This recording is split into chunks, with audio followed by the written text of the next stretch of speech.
Você sabe, ô Sabino, que a hora que eu acordo, você também, né, bem de manhãzinha, não tá tão quente. Mas a hora que a gente sai do estúdio, que tem ar-condicionado, a gente fica aqui tranquilão, né? Tá um calor, hein? E a capital paulista pode hoje ter um recorde de calor no mês de maio.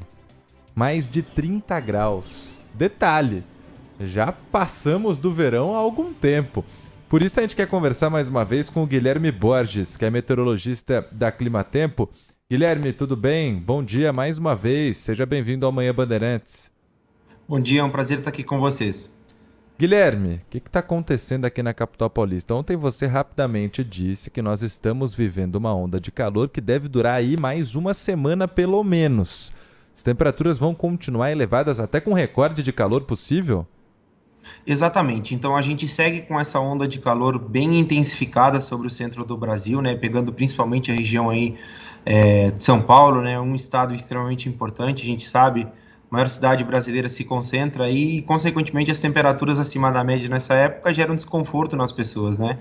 E sim, a gente está com esse recorde, a gente está com essa onda de calor desde o dia 22, né, do mês passado. São 18 dias de onda de calor aí, né, fora os que já atuaram e os que ainda vão atuar. É a onda de calor mais longa, né, que a gente está tendo desde o começo do ano.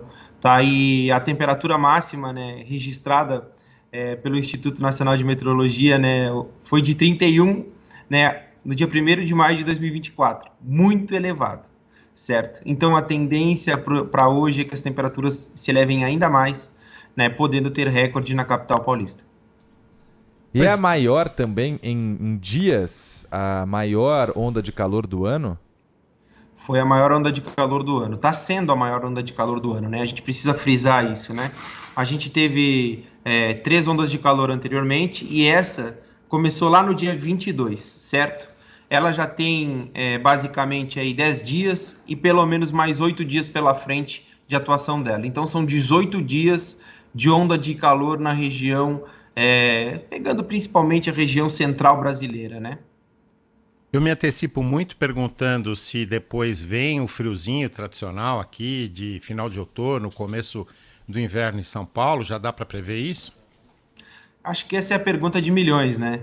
Mas todo mundo se preocupa e quer saber quando vai vir o conforto, né? Geralmente nessa época do ano, o outono, como todo mundo sabe, é caracterizado, né, por menos incidência de radiação solar, o dia já é mais curto, então, consequentemente, as temperaturas já são mais reduzidas nessa época do ano.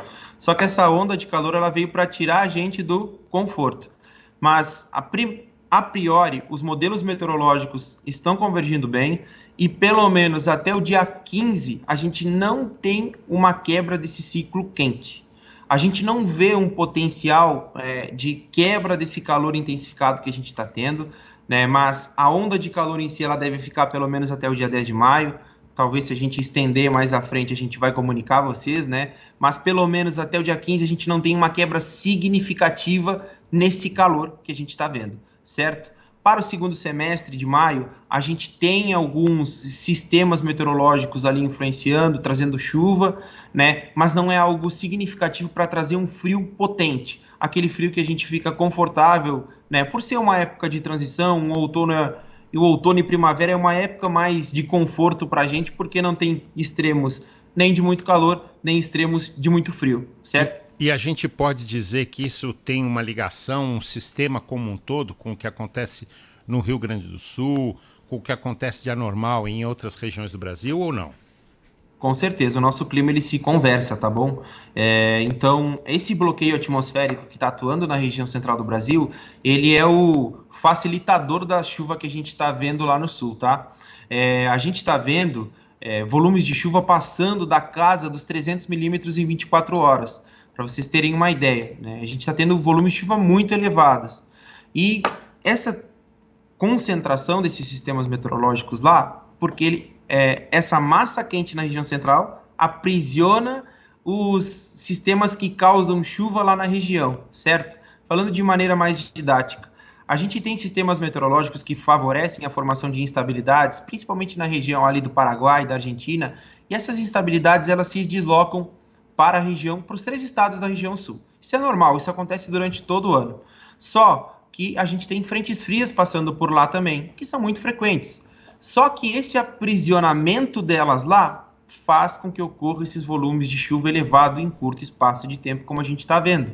Esses volumes elevados, né, de chuva em tanto tempo. Para vocês terem uma ideia, nos últimos 5 dias, a gente teve alguns acumulados chegando na casa dos 646 milímetros na região de Foltora Xavier. A gente teve os acumulados em Caxias do Sul chegando nos 521 milímetros de chuva. Para vocês terem uma ideia de comparação, a média climatológica para o Rio Grande do Sul, das regiões que mais chovem, é 180 milímetros, certo? A gente está tendo até 3 vezes o que é comum para essas regiões nessa época do ano, devido a essa forte massa de ar quente que está na região central do Brasil, está aprisionando todos os sistemas meteorológicos lá no sul do Brasil, deixando eles presos lá, chove muito em curto espaço de tempo. Guilherme, a gente já está em maio, não muito longe do dia 20 de junho, quando começa o inverno. Você falou aí sobre a segunda metade desse mês, o comecinho de junho. Agora, o inverno, qual que é a tendência? Muito cedo ainda para falar? Não, a gente deve ter um inverno dentro da normalidade, tá? Porque a gente, pensando no nosso clima, tá? Eu falo dentro da normalidade porque, assim, ó, a gente teve um El Niño muito forte no ano passado. Muito forte não, para não ser pode-se dizer, pessimista. A gente teve um El Niño de moderada a forte intensidade atuando ao longo do ano passado e boa parte desse ano. Vocês sabem, como a gente sabe, né, esses El Niño, esses sistemas meteorológicos, eles favorecem, eles mudam o clima do Brasil. O El Niño, basicamente, ele é o aquecimento das águas do Pacífico. E ele, basicamente, deixa a circulação para a América do Sul mais seca. Consequentemente, as temperaturas ficam mais elevadas e ele deixa a chuva muito mais irregular do que a gente está acostumado a ver. Ele está saindo de cena nos próximos meses, tá? Ele já está enfraquecido, deve começar a perder intensidade e a gente deve ter uma transição aqui, final do outono e também início do inverno, caracterizado pela neutralidade, sem influência, né, desse El Niño lá ou outro sistema, né, porque ele é subdividido, a oscilação do Pacífico ela é subdividida em 3 fases, a neutralidade, o El Niño e o Laninha, certo? A gente teve o El Niño, saiu ele de cena, entrou a neutralidade. O clima começa a ficar um pouco mais estável a partir, né, pode-se dizer, desse inverno vai ser neutro. Então, consequentemente, os efeitos no clima do Brasil talvez sejam mais característicos, não tenham tanta alteração do que a gente está acostumado a ver. Sempre é importante frisar que os nossos meses, as nossas estações são muito bem definidas. Então, a gente deve ter, sim, um inverno mais seco, né, as temperaturas mais baixas em relação aos outros meses do ano, certo?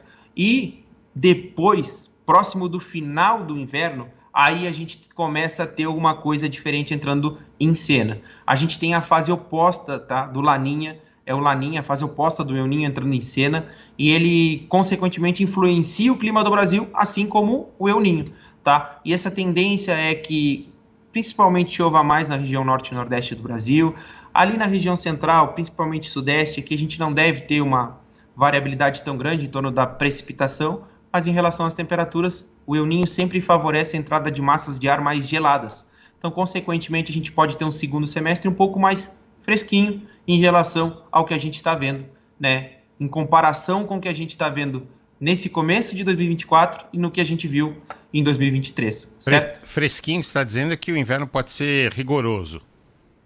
Não rigoroso. O inverno não colocaria o inverno, eu colocaria a segunda metade do ano, entendeu? Em primavera, ali a gente pode ter uma chance de algumas massas de ar mais polares, então, consequentemente, a gente pode ter uns frios mais significativos ali em setembro, outubro, tá? Novembro. O nosso inverno vai ser caracterizado pela neutralidade, então a gente deve ter temperaturas dentro do normal e chuvas dentro do que normalmente chove. Não tem essa tendência de um inverno mais rigoroso à vista, por enquanto, tá bom? Guilherme, eu